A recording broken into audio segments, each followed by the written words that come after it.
أعوذ بالله من الشيطان الرجيم. بسم الله الرحمن الرحيم.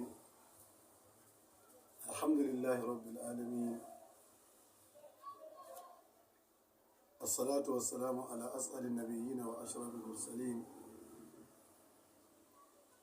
سبحانك لا علم لنا إلا ما علمتنا إنك أنت العليم الحكيم. رب اشرح لي صدري ويسر لي أمري wahalul uqdatan min lisani yafqahu qawli.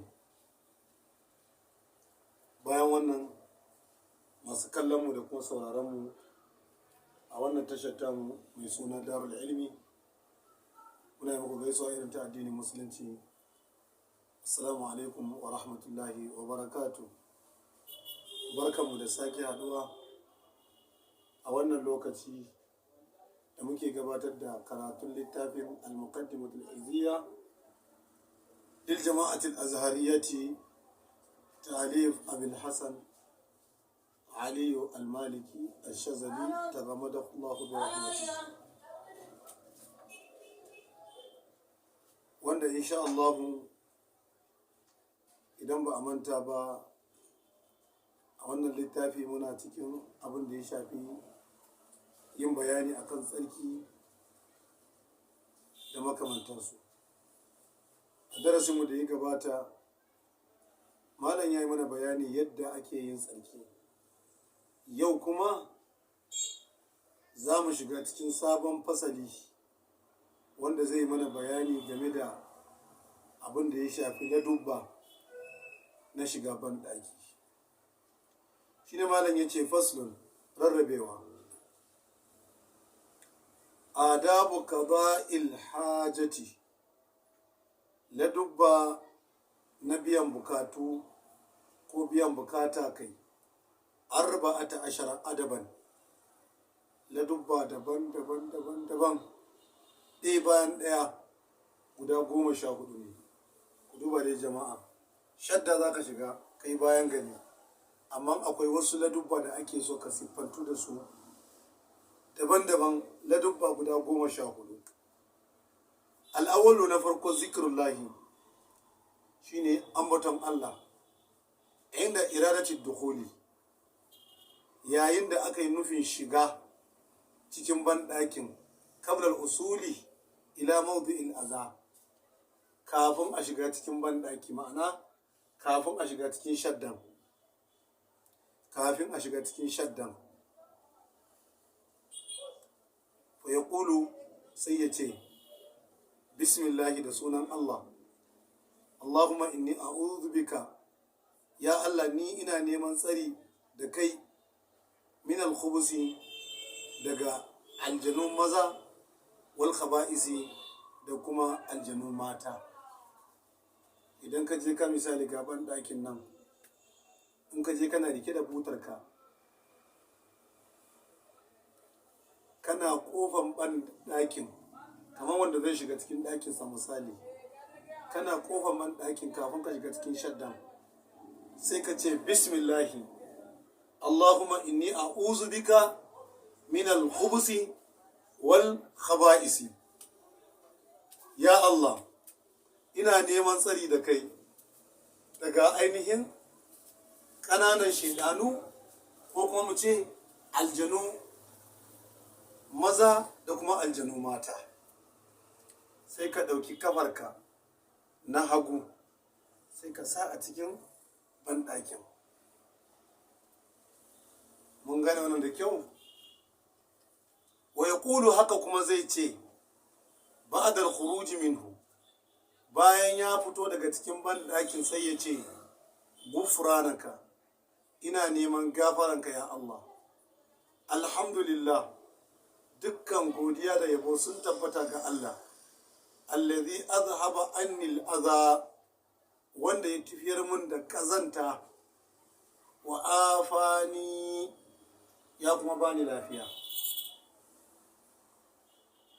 Wannan addu'a ba a yi sai in an fito daga cikin banɗakin, ka gama biyan bukatanka, ka yi tsarkinka, ka fito waje, shikenan sai ka ce gufranaka alhamdulillah, alladhi azhaba anni al'adha wa afani. Shikenan. Sai malam ya ci gaba da cewa wala yajuzu baya halatta dukhulul khala'i shiga cikin shaddan ko ban dakin bi shay'in da wani abu fihi zikrullahi ta'ala wanda yake dauke da sunan Allah a jiki, kal khatami kaman zobe, wad dirhami da kuma kudi. Misali kana da wani zobe wanda aka rubuta Allahu a jiki, kana da wani zobe wanda aka rubuta Muhammadar Rasulullah a jiki, kana da kudi wanda aka rubuta Allahu akbar a jiki, ko kana da kudi a jikinka wanda aka rubuta alganiyu ko almu'izzu a jiki, ko arrahimu ko arrahmanu, kun ga ko Allahu, duka waɗannan sunaye ne na Allah madaukakin sarki. To ba a shiga da su cikin banɗaki. Amma kada mutane su rudu. Misali yanzu a kudin Najeriya an rubuta da ajami na larabci an rubuta naira 1000. Wannan ajami ne ba sunan Allah ba ne. Ban tunani ma yanzu ko akwai wannan rubutun ajamin ko kuma an goge shi, wallahu a'lamu. Kun ga a jikin naira mu naira 5, naira 50, naira 10, naira 500 duka ina ji akwai wannan rubutun ajamin. Za a ga an rubuta da ajami naira 500, naira 50, duk wannan ana rubutawa da ajami a mannan larabci. Wannan ba laifi ba ne, za ka iya shiga da shi cikin banɗaki. Amma inda a ce a cikin kudin kasar ku misali an rubuta Allahu akbar a jiki, an rubuta ar-rahman a jiki, ko an rubuta Allahu a jiki, to wannan ba za ka shiga da wannan kudin cikin banɗaki ba. Ko kana da wani zobe wanda yake ɗauke da sunan Allah a jiki, in ka shigo, in kai niyyar shiga banɗaki sai ka cire ka ajiye wannan zobe. Wala yajuzu baya halatta al-istinja'u, ayi tsarki ko mu ce gyara, bi shay'in da wani abu fihi zikrullahi ta'ala, shi ma wanda yake dauke da sunan Allah madaukakin sarki.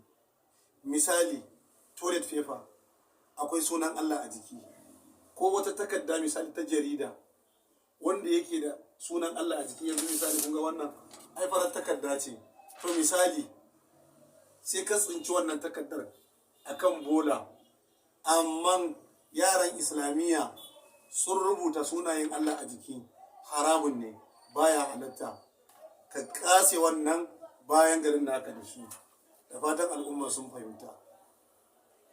Asani na biyu, ladabi na biyu daga cikin ladubba, an yi kaddima rijilahul yusra, ya fara gabatar da kafarsa ta hagu fi dukhuli, yayin da zai shiga cikin banɗakin. Wal yumna, sai kuma ya gabatar da kafarsa ta dama fil khuruji, idan ya zo fita. Kafar hagu ake fara gabatarwa in za a shiga cikin banɗaki. Idan kuma za a fito, shikenan sai a fita da kafar dama. Sabani dai yadda za a shiga cikin masallaci. Kun ga idan za mu shiga cikin masallaci, wato ana so mu gabatar da kafar mu ta dama. Ka fara sa kafar ka ta dama a cikin masallaci. Shikenan bismillahi assalatu wassalamu ala rasulillah, Allahumma aftah li abwaba rahmatika, sai ka gabatar da kafarka ta dama. Idan kuma an yi da sallah za ka fita daga cikin masallaci, sai ka gabatar da kafarka ta hagu, sai ka ce bismillahi assalatu wassalamu ala rasulillah, Allahumma aftah li abwaba fadlika. Allah ya taimake mu, Allah ya sa mun gane wannan da kyau.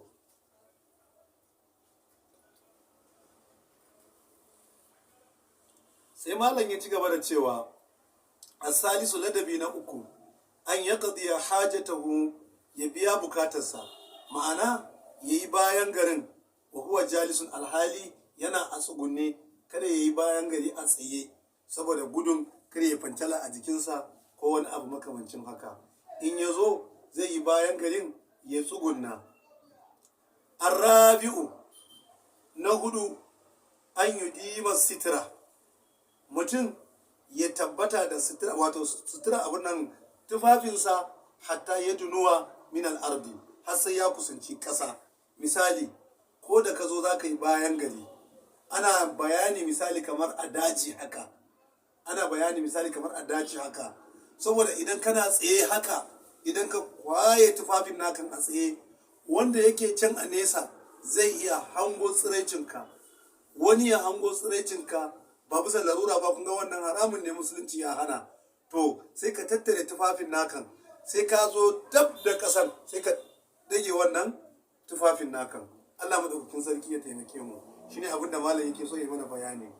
Alkhamisu, na biyar, an ya atamida ala rijlihi yusra, wato ya dogara akan kafarsa ta hagu.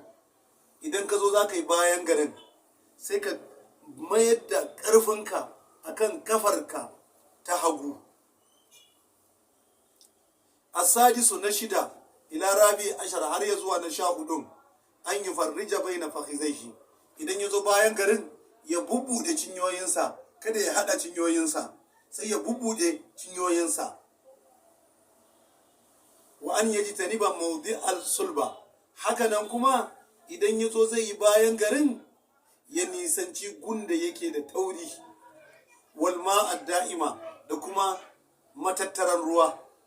Haka kawai da gangan ka zo ka yi kashi a inda ruwa yake taruwa, ka cutar da dabbobi, ka cutar da 'yan adam, babu kyau haka.